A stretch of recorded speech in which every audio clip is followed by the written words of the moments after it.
सध्या बरेचसे शेतकरी पूर्व हंगामी ऊसाची लागवड करत आहेत. तर हे लागवड करत असताना बरेचशा शेतकऱ्यांना आपण जनजागृती करतो की लागवडीपूर्वी जे आहे ते बेणे प्रक्रिया जी आहे ते आपण करणं गरजेचं आहे. ह्याच्यामध्ये हुमणी असेल किंवा जमिनीमधल्या ज्या काही घातक किडी आणि घातक बुरशीजन्य रोग आहेत त्याच्यापासून आपल्या बेण्याचं जे आहे ते संरक्षण करणं गरजेचं आहे. तर ह्याच्यासाठी इथं प्रगतीशील शेतकरी आहेत कासले साहेब, तर त्यांनी कशा पद्धतीनं कांडी कशा पद्धतीनं तोडतायत, त्याचं काय प्रमुख काय कारण आहे, आणि दुसरा विषय सगळ्यात महत्वाचं बेणे प्रक्रिया कशा पद्धतीनं ते करायत, तर ती माहिती जी आहे ती आपण त्यांच्याकडून घेऊ. साहेब नमस्कार, तुमचं पूर्ण नाव सांगा आणि गाव सांगा. नमस्कार, माझं नाव चंद्रशेखर व्यंकटराव कासले, गाव आहे धानोरा खुर्द, तालुका आंबेजोगाई, जिल्हा बीड. आता जनरली आपण ऊस लावता वेळेस सगळे सांगतात की बेणे प्रक्रिया केली पाहिजे, असं केलं, ते आपण करत नाही. प्रॉपर काय ऊस करताना सुरुवातीला काळजी घेणं खूप गरजेचं आहे. का तर नंतर आपल्याला तुटाळ भरणं, बऱ्याच काही अशा गोष्टी आहेत की मजूर अभावी किंवा काही गोष्टी अभावी त्या शक्य नाहीत. त्याच्यामुळे ॲव्हरेजली आपलं एकरी उत्पादन ॲटोमॅटिक घटत चालतं. तर 3 वर्षाचं पीक असल्यामुळे माझं म्हणणं आहे की तुम्ही सुरुवातीला जेवढी मेहनत घेताल तेवढं 3 वर्षापर्यंत तुम्ही उत्पादन चांगलं घेऊ शकतात. नंतर खतं देऊन तुम्ही जास्त फायदा नाही, पण सुरुवातीपासूनच आहे. आता ऊस पहिल्यापासून जर बेण्यापासून जर विचार केला तर ऊस हे पीक असे की जनरली मुळाकडून अन्न खालून घेतल्यामुळं बेणं खांडते वेळेस एक डोळा जर आपण करत असताल तर खूप चांगली पद्धत आहे. एक डोळा थोडं लेबर लागतील, तुम्हाला सुरुवातीला खर्च जास्त आहे असं वाटेल, पण त्याचे फायदे जेव्हा करताल कालांतराने लक्षात येईल की ते ऊसामध्ये उत्पादन क्षमता वाढते, तुटाळीचं प्रमाण खूप कमी राहतं आणि प्रत्येक डोळा हाताखालून गेल्यामुळे तुम्हाला व्यवस्थित लागवड होते, उगवण क्षमता जास्त राहते, फुटीला पण परिणाम होतो. खांडते वेळेस खालची बाजू जेवढी जास्त ठेवता येईल तेवढी जास्त ठेवलेली त्याला जमिनीत गेल्या गेल्या लगेच त्याला मुळं निघत नाही. त्यामुळे त्यांना जे अन्न लागतं डोळ्याला ते या कांडीमधून घेतलं जातं. त्याच्यामुळे खालची बाजू, आता हे जर बघितलं तुम्ही, खालची बाजू सर्वात जास्त आणि वरची जी आहे ती वरची 2 बोट जरी असेल तरी चालेल, पण खालची जेटपर्यंत जास्त ठेवता येईल ते ह्या पद्धतीने जर बेणं खांडलं तर ह्याची उगवण क्षमताही चांगली राहते, डोळा स्ट्रॉंग उगवतो, मोडही चांगल्या पद्धतीने येतं आणि त्याला जमिनीत गेल्या गेल्या त्याचं स्वतःचं अन्न भेटतं.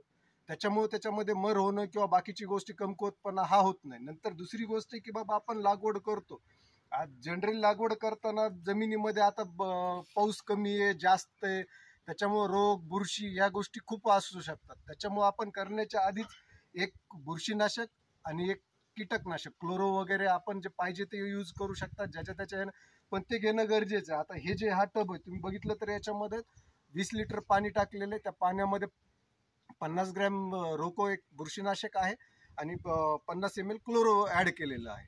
ते तुम्ही 50 cc करू शकतात की 20 ह्याचं करू शकतात, ते आपल्या ह्याच्यानुसार ते करून याच्यामध्ये हा कांदा एक 10 मिनिट तरी अशा प्रॉपर भिजत ठेवलेलं आहे. ते काढून हे नेटवरती ठेवून असं थोडंसं सुकू देऊन मग नंतर तिथं रानात नेऊन त्याची लागवड केलेली चांगली आहे. याच्यासाठी माझी सर्वांना विनंती आहे की या 2 गोष्टी किंवा ट्रीटमेंट करणं गरजेचं आहे. आपण जर हे करत राहताल तर आपली उत्पादन क्षमता वाढत राहील. 3 वर्षाचं पीक आहे, 3 वर्षानंतर परत लागवड होणार नाही. त्याच्यासाठी आज लागवडीला काळजी घेतली तर तुम्हाला भविष्यात खूप चांगले फायदे होतील त्याचे. धन्यवाद. ही तुम्ही बियाण ही बाजूला का काढलं ह्याचं कारण सांगा. वाढेचं साहेब वाडे कांडी मी कम्प्लिटली बाजूला काढतो. याचं कारण काय, आता बरेच आपले जुने लोक म्हणतात हे तर सगळ्यात जास्त फास्ट उगवते, पण माझा अनुभव किंवा जे सगळे शास्त्रज्ञ वगैरे सांगतात त्यांचं असं म्हणणं आहे की याचा डोळा फास्ट उगवतो पण तो लास्ट पर्यंत जिवंत राहत नाही. हाचा ऊस बनत नाही, याच्यात मरीचं प्रमाण वाढतं. आपल्याला दिसतं सुरुवातीला ऊस अरे फुटलाय जोरात, हे आधी फुटलाय, नंतर शेवटी जेव्हा तुम्ही एक ऊसाचं गणित काढतात की एकरी किती संख्या पाहिजे किंवा काय पाहिजे, त्या संख्येमध्ये घट करणारे हे प्रकार आहे. त्याच्यासाठी इथपर्यंतची कांडी ठीक आहे. आता काही आपल्याला वाटतं की बेनं विकत्रीचं आहे, 5,000 रुपयांनी आणलंय, पण तुम्ही आजच्या पैशांचा विचार करू नका, माझं म्हणणं. बेसिक तुम्ही जर व्यवस्थित केलं तर पुढं तुम्ही आज ह्या कांड्या लावणार, ह्यालाच खत देणार, याला पाणी देणार आणि हा शेवटी तुम्हाला काय देणार, मेलेला अर्धा किलोचा ऊस, म्हणजे याचा अर्थच नाही ना. तोडणीला पैसे, खताचे पैसे, तुम्ही सगळे पैसे याच्यावरती वेस्ट घालता.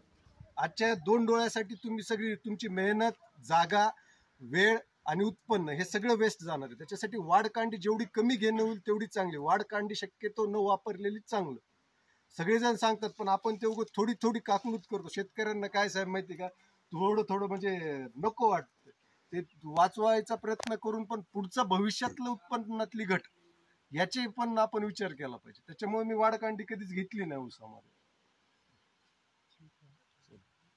ह्याची व्हरायटी वगैरे काही आता आपण बेने प्लॉट करणार आहे त्याच्यासाठी 3 व्हरायटी लावलेल्या आहेत मी. 11-015 आहे, 86-032 आहे आणि 10,001 आहे. आता फक्त एक शॉर्ट घ्या फक्त